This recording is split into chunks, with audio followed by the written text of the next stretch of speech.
അപ്പോൾ നമ്മൾ back to കിച്ചണിലോട്ട് പോവാണ്. നൈസ് സ്നോയിങ് ആണ് ഇവിടെ പെയ്ത് തകർത്തുകൊണ്ടിരിക്കുന്നത് കണ്ടോ. അപ്പോൾ ഇന്ന് കുക്ക് ചെയ്യാൻ പോകുന്നതാണെന്ന് അവിടെ ചെന്നിട്ട് പറയാം. വീഡിയോ കണ്ടിന്യൂസ് ആയിട്ട് കാണുക.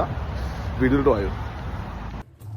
അപ്പോൾ നമ്മളിന്ന് ഉണ്ടാക്കാൻ പോകുന്നത് നമ്മുടെ മലയാളികളുടെ സ്വന്തം വികാരമായ ചിക്കൻ ബിരിയാണിയാണ് കേട്ടോ. അതിനുവേണ്ടി കശുവണ്ടിയും സബോളയും വറുത്ത് മാറ്റി ഗാർണിഷിങ്ങിന് വേണ്ടി, പിന്നെ അതുപോലെ തന്നെ പച്ചമുളക്, ഇഞ്ചി, വെളുത്തുള്ളി ചതച്ച് മാറ്റി മസാല പൊടിച്ചു, സബോള എടുത്ത് അരിഞ്ഞെല്ലാം ചെറിയാക്കിയിട്ടുണ്ട്. മസാലയുടെ മണം ഒരു രക്ഷയില്ല. പിന്നെ ഞാൻ ചിക്കൻ വറുത്ത് മാറ്റിയാണ്. ചിക്കൻ വറുത്തിട്ടാണ് ഞാൻ ബിരിയാണിക്കുള്ള മസാല ഉണ്ടാക്കുന്നത്. പൈനാപ്പിളും ക്യാരറ്റും വരെ അറിഞ്ഞിട്ടുണ്ട്. അത് മാത്രമേ എനിക്കിവിടെ കിട്ടിയുള്ളൂ, കുറച്ച് ഇതായിട്ട് ഫ്രൂട്ട്സും വെജിറ്റബിളായിട്ട് നമ്മുടെ റൈസിന് വേണ്ടി. അപ്പം എല്ലാം ഓൾമോസ്റ്റ് ആയിട്ടുണ്ട്. ഞാൻ ദമ്മും അടിക്കാൻ വേണ്ടി പോവാണ്. ഇതെല്ലാം ഗാർണിഷിങ് കഴിഞ്ഞു. ചിക്കൻ ബിരിയാണി ദമ്മടിച്ച്. ഇതാണ് മക്കളെ നമ്മുടെ സ്വന്തം ചിക്കൻ ബിരിയാണി.